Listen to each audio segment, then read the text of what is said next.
next election.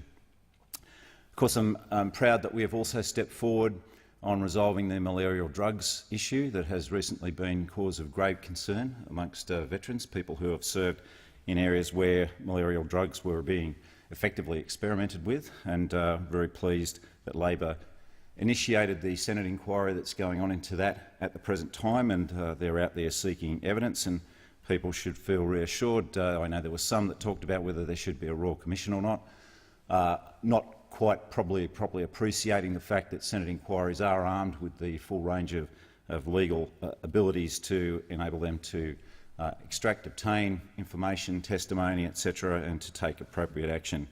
to ensure that. So the Senate inquiry process, I believe, will be a good one, and we should hopefully get to the bottom, or at least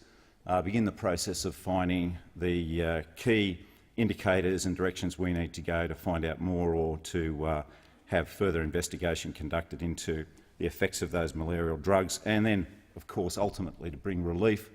to the veterans who may be suffering from conditions associated with those malarial drugs. That would also hopefully bring a lot of relief to their families as well, who, as often with these situations, are on the receiving ends of the psychological effects of these situations. I was also really pleased to see the announcement by our Shadow Minister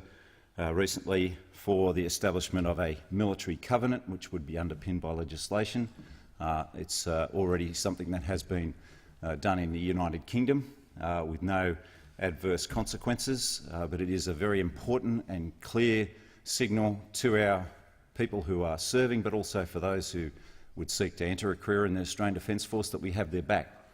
and that commitment will remain solid through all that they go through. And I think people need to understand that that includes in training regimes without even deployment, because I've seen many times in my own career where people were severely injured or killed,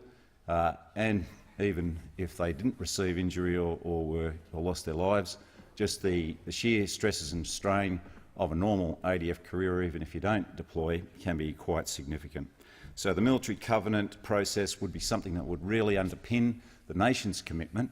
to our service personnel and their families. So I'm really gratified that that has been done. It was a commitment that began to be made a few years ago when I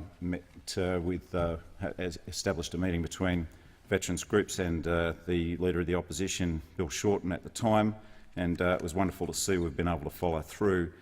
with a firm commitment on that should we be elected to government.